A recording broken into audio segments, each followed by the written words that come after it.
चिट्ठियां इतनी कि पढ़ते पढ़ते जिंदगी बीत जाए, घंटियां इतनी कि बजाते बजाते उम्र निकल जाए। एक ऐसा मंदिर जिनके यहाँ पर मंत्री से संतरी सभी हाजिरी लगाते हैं। इनके सामने न तो कोई राजा है, न ही कोई रंग।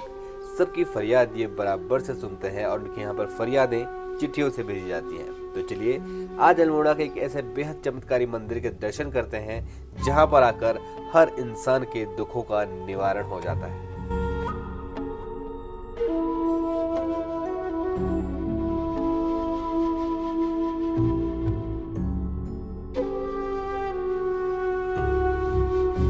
गोलू देवता के 3 मंदिर हैं पूरे भारत में। एक है चितई गुहेल देवता जो कि इनका मेन गढ़ माना जाता है, दूसरा है घोड़ाखाल नैनीताल में और तीसरा है चंपावत में। और ये तीनों मंदिर बहुत ही ज़्यादा प्रसिद्ध हैं। और ये जो अल्मोड़ा का चितई गोलू देवता है ये इनका घर माना जाता है, क्योंकि ये यहीं से इनकी जितनी भी कहानियाँ हैं वो सब इसी जगह की हैं। तो आज चलिए हम उस कहानी के बारे में आपको बताएंगे और गोलू देवता के यहाँ पर किस किस तरीके से लोग फरियादी आते हैं और क्या क्या फरियाद मांगते हैं, आज आपको उनसे रूबरू करवाएंगे। ऋग्वेद में हिमालय क्षेत्र को देवभूमि कहा गया है, जिसमें वर्तमान के उत्तराखंड का पूरा भूभाग सम्मिलित है। देवभूमि में जगह जगह देवताओं का वास है और यहाँ के ऐतिहासिक मंदिर भी किसी न किसी देवता की वजह से प्रसिद्ध है। इसी तरह से पूरे कुमाऊं में गोलू, गोलजू या फिर गुहेल देवता बहुत ही ज़्यादा प्रसिद्ध है और ये न्याय के देवता कहे जाते हैं। और किसी ज़माने में ये पूरे कुमाऊं मंडल के बहुत बड़े राजा के तौर पर जाने जाते थे।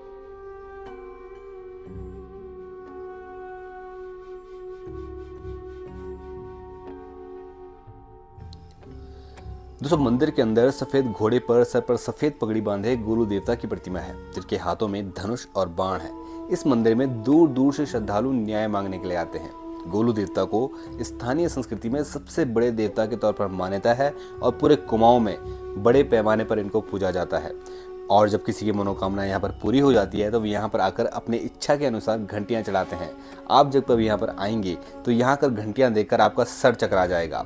जब कहीं भी सुनवाई नहीं होती तो भक्त यहाँ पर चितई गोलू देवता के मंदिर में आते हैं और यहाँ पर चिट्ठियाँ लिखकर या फिर 10 रुपये के स्टैम्प पेपर पर अपनी फरियाद लिखकर टांग कर चले जाते हैं और उनकी फरियाद पूरी भी होती है। लेकिन ये गोलू देवता कौन है और कुमाऊं के इतने बड़े देवता के तौर पर इनको ख्याति कैसे मिली, आइए जानते हैं।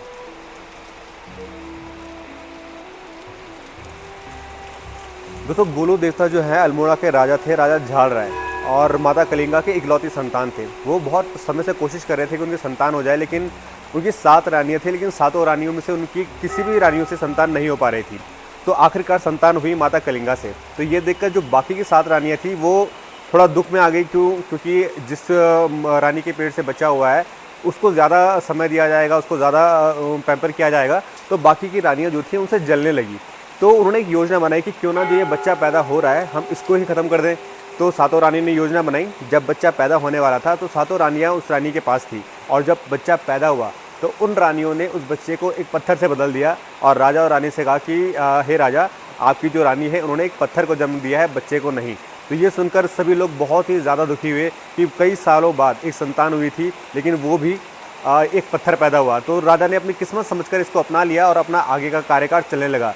लेकिन उन रानियों ने उस बच्चे को क्या किया, एक नदी में बहा दिया। उन्हीं के महल के पास एक नदी थी, तो उस नदी में बहा दिया और वो बच्चा बहते बहते पहुंचा एक लखड़ारे के पास। उस लखड़ारे का भी कोई बच्चा या फिर किसी भी तरीके की कोई संतान नहीं थी, तो उस लखड़ारे ने उस बच्चे को ईश्वर का आशीर्वाद समझ करके अपने पास रख लिया। अब चूँकि गोलू देवता स्वयं भगवान शिव के अवतार थे, कहा जाता है कि ये भैरव देवता के अवतार हैं, तो वो जो अवतारिक जो बच्चा था जब धीरे धीरे बड़ा होने लगा उसी लखड़ारे के साथ बड़ा हुआ, और जब वो 7 साल का हुआ तो उसे अपना सारा ज्ञान प्राप्त हुआ। और उस वक्त जो बच्चा था अपने पिता से उसने जिद करी कि मुझे एक घोड़ा चाहिए। तो जो पिता था वो बहुत ही ज़्यादा गरीब था, तो उसने कहा कि बेटा मैं घोड़ा तो लाकर नहीं ला के दे सकता, लेकिन मैं तेरे लिए एक लकड़ी का घोड़ा बनाता हूँ। तो लकड़ी का घोड़ा उस बच्चे के लिए बनाया गया, लेकिन साक्षात जो गोलू देवता थे उसे अपना सारा ज्ञान प्राप्त हो चुका था कि उसके साथ क्या क्या हुआ था, और अब बारी थी उन लोगों से बदला लेने के लिए। तो बच्चे ने क्या किया कि अपने लकड़ी का घोड़ा लेकर गया उसी महल के पास जिस महल में उसका जन्म हुआ था, और वो पहुंचा उस नदी के पास जिस नदी पर उस बच्चे को बहाया गया था। उसने देखा कि रानी वहाँ पर कपड़े धो रही है। तो लकड़ी का घोड़ा लेकर के गोलू देवता पहुँचे उस रानियों के पास और कहा कि हट जाओ, मुझे अपने लकड़ी के घोड़े को पानी पिलाना है। तो रानी हंसी और कहा कि क्या लकड़ी का घोड़ा भी कभी पानी पी सकता है? तो गोलू देवता ने कहा कि क्यों नहीं पी सकता, मुझे पिलाना है और मैं यहीं पे पिलाऊंगा। तो ये देखकर रानी बड़ी गुस्सा हुई और उस बच्चे को लेकर के गई राजा के पास। और उन्होंने कहा कि राजा, ये बच्चा है हमें बहुत टाइम से परेशान कर रहा है और अपने लकड़ी के घोड़े को पानी पिलाना चाहता है। तो गोलू देवता ने कहा कि जब राजा ने कहा कि बच्चे से कहा कि बेटा तुम इतनी जिद क्यों कर रहे हो, लकड़ी का घोड़ा पानी नहीं पी सकता है। तब उस बच्चे ने कहा कि महाराज क्यों नहीं पी सकता, जब एक माँ के पेट से एक पत्थर जन्म ले सकता है तो मेरा लकड़ी का घोड़ा भी पानी पी सकता है। ये बात सुनकर राजा बहुत ज़्यादा हैरान हो गए। तो राजा ने उनसे पूछा कि तुम्हें ये बात कैसे पता है।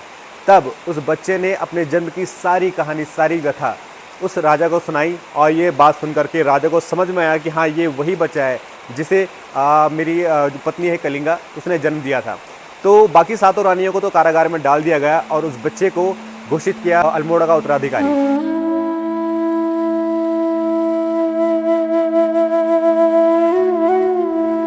तो दोस्तों, तब से गोलू देवता न्याय के देवता बन गए। पहले तो वो देवता के तौर पर नहीं थे, पहले वो एक राजा के तौर पर लोगों की जितनी भी फरियादें थे वो सुनते थे और जिनके साथ भी अन्याय हुआ होता था वो उस अन्याय को दूर करते थे।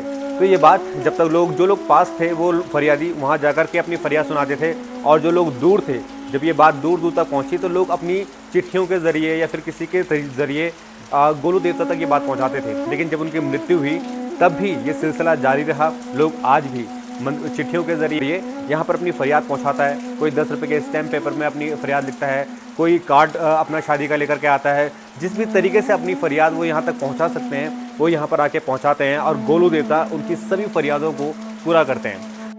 दोस्तों, यहाँ आकर पता चलता है कि संसार में कितना दुख है। किसी को संतान प्राप्ति का दुख है, किसी को सेहत का दुख है, किसी को धन का दुख है, तो किसी को शरीर का दुख है। लेकिन इन दुखों के बीच उनके पास कोई सहारा है तो वो है गोलू देवता का, जहाँ पर आकर उनको अपनी सारी परेशानियाँ छोटी लगती है और वो अपनी परेशानियों को उसी मंदिर में छोड़ जाते हैं और अपने आंसुओं से उनको बता जाते हैं कि उनकी फरियाद आप तक आ चुकी है। और गोलू देवता भी सबकी फरियाद सुनते हैं और उनको पूरा भी करते हैं। ये लाखों घंटियाँ इसी बात का सबूत है। तो यहाँ पर कई सारे फरियादी ऐसे आते हैं जिनको पता है कि यहाँ पर आकर उनकी मन्नत पूरी हो जाएगी, तो स्पेशल वो गोलू देवता के मंदिर में अपनी चिट्ठियों के ज़रिए फरियाद लेकर के आते हैं। लेकिन कई सारे लोग ऐसे होते हैं जो केवल घूमने आते हैं और कुछ ना कुछ लिखने के चक्कर में बस वो कुछ भी लिख देते हैं। तो अक्सर मंदिरों में आके लोग अपनी आते हैं, फरियादें मांगते हैं और कुछ ना कुछ वो ज़रूर मांगते हैं, क्योंकि वो किसी मंदिर में आए हैं और उन्हें लगता है कि मंदिर में आकर हमारी जो चीज़ें हैं वो पूरी हो जाएंगी। ऐसी एक श्रद्धा हर एक इंसान के दिल में होती है, लेकिन कभी कभी कोई इंसान समझ नहीं पाता है कि उसे यहाँ पर आकर मांगना क्या चाहिए। तो ऐसा ही एक इंसान मैं भी हूँ, क्योंकि मैं जब भी किसी मंदिर में जाता हूँ मुझे समझ नहीं आ पाता है कि मुझे आखिरकार वहाँ पे क्या चीज़ मांगनी चाहिए, क्योंकि एक जो चीज़ आइडियल लाइफ जीने के लिए चाहिए होती है वो सब चीज़ें मेरे पास हैं और कुछ भी ऐसी इच्छा दिल में नहीं है कि मुझे वो भी चाहिए, ये भी चाहिए। तो ऐसे ही गोलू देवता के मंदिर में आकर जब हमने चिट्ठियाँ पढ़ी तो उनको देख करके लगा कि जो फरियादी है जिनको सच में उस चीज़ की ज़रूरत है वो यहाँ पर आए हैं, यहाँ पर उन्होंने अपनी चिट्ठी लिखी है और गोलू देवता तक वो अर्जी पहुँचाई है और शायद उनकी फरियाद अभी तक पूरी भी हो चुकी होगी, क्योंकि इसलिए इतनी सारी घंटियाँ यहाँ पर है। लेकिन कुछ चीज़ें, कुछ मन्नतें जो मैंने यहाँ पर पढ़ी हैं वो कुछ ऐसी भी थी कि उसका कोई सेंस नहीं था, लेकिन फिर भी लोगों ने लिखी थी कि हम गोलू देवता के मंदिर में आए हैं तो कुछ ना कुछ लिखकर कुछ ना कुछ मांगना ज़रूरी है, क्योंकि यहाँ पर आके वो फरियाद पूरी हो जाती है। तो ऐसे जो लोग होते हैं उनकी फरियाद अगर पूरी नहीं होती है तो कहते हैं कि नहीं नहीं हमने भी लिखा था लेकिन हमारा तो ऐसा कुछ पूरा नहीं हुआ। लेकिन दोस्तों, मन्नत उसकी ही पूरी होती है जो सच्चे दिल से, जिसको सच में उस चीज़ की ज़रूरत है और सच में उस चीज़ को वो चीज़ मिलनी चाहिए, वो उसका हकदार है। तो ऐसे लोगों की जो मन्नत है वो ज़रूर पूरी होती है और जो स्पेशल उस जगह पर उसी चीज़ के लिए गए होते हैं तब जाकर उनकी मन्नत पूरी होती है। तो मंदिरों में आकर हमें शायद कुछ भी नहीं मांगना चाहिए, क्योंकि हम भगवान के दर पर आए हैं। यही हमारे लिए बहुत बड़ी बात होती है कि हम यहाँ पर आए हैं, भगवान ने हमें अपने दर पर बुलाया है। इससे बड़ी बात और क्या हो सकती है।